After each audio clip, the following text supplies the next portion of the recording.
going on, guys? Greg, North Coast Baseball Cards, and today we have a two-part video. I'm going to be doing a one-card PSA reveal, and then also I'm going to be doing a video response for Mark, my Clemente brother. Rudog21 is the YouTube name. Please go check his channel out. Awesome channel. If you like Roberto Clemente, he is the guy to go watch. So anyways, let's start off with the PSA reveal. So this is a reholder. So reholders happen typically, say if you have an old label and you want to get the new PSA label on the card that you have slabbed, or if there is some kind of damage to the holder, you can submit it to get replaced. So I sent this off. It arrived at PSA 129/2021, entered into their system in March 25th, 21, and was at my doorstep today, 10/16/21. So about 8.5 months from when I sent it out to when I got it back. It was $14 when I did the reholder. That's how much it cost them to put it in the new slab. I think it's gone up quite a bit. I believe it's $25 a card now. Anyways, the card is a 2018 Topps Ronald Acuna and Juan Soto Throwback Thursday card. Big shout out to good friend of mine, Magnus, Yankees 42. I got the card from him. Awesome dude. I always say this about him. I can't say enough positive things about him, but that's the reality of it. So when he sent me the card, it was already a PSA 10. It had a crack in the label, a crack in the holder. And so that's why I submitted it back. Typically they come back the same grade if it is a newer card. If it is a card in an older label, there is that chance that it may be a grade lower than or even more from what you submitted it, because I know there's different grading standards back then. So all right, let's see what we got. So this is the card. Oops, I already showed the G. So yep, it came back a gem mint. So it went back to PSA as a gem mint and it came back. The only difference is it is in a new case now. So awesome card. Thanks again, Magnus. This is a PC card. It's not going anywhere. It is, I think I was talking with Magnus earlier about the card. It has gone up quite a bit in value. So very happy to have this in my collection.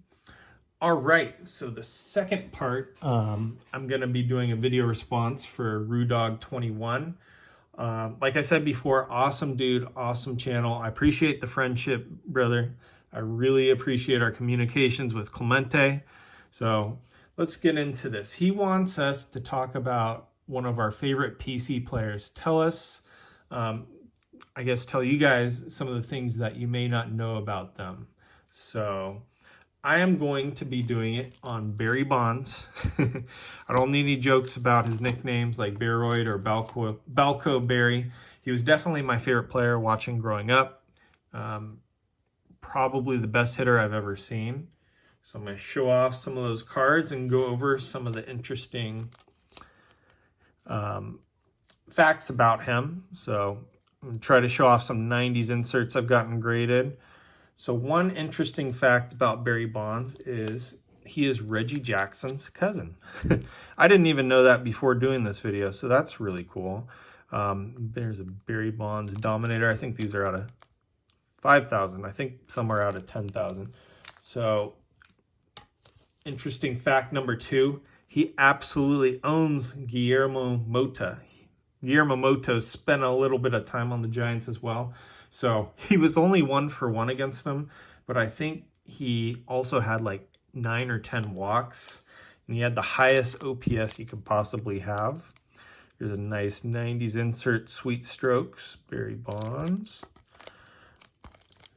So another interesting fact is if you add up all the walks in his career, it equals 43.6 miles. So he had a lot of games where he would go 0-for-0 or 1-for-1. So another interesting fact about Barry Bonds is he was an All-Star, MVP, Gold Glove, and Silver Slugger in the same season 3 times. So very cool. I hope he gets in the Hall of Fame. I know people have opinions, You got the nice little credit card. Try to take that to the grocery store, see if it works. Might get declined. But yeah, I think he should be a Hall of Famer. And so the second part of the video response is he also wanted us to say, so Clemente, as you know, was an amazing fielder and he hit for average. He also wants to know other great players who had 10 gold gloves and a 300 plus average. And off the top of my head, I knew Willie Mays and Ichiro were in that group. The third one I had to look up, I'm going to be honest, and that was Roberto Alomar. Well, anyways, guys, just a short video. I have a lot of cards at PSA right now that are in step 5, which I think that's after grading. So I'm anticipating either next week or the week after we'll be getting them in. So, and as you guys know, I give away one of the PSA cards from each order, minus the vintage, of course. Those are PC all the way. All right, guys, thank you for watching and take care.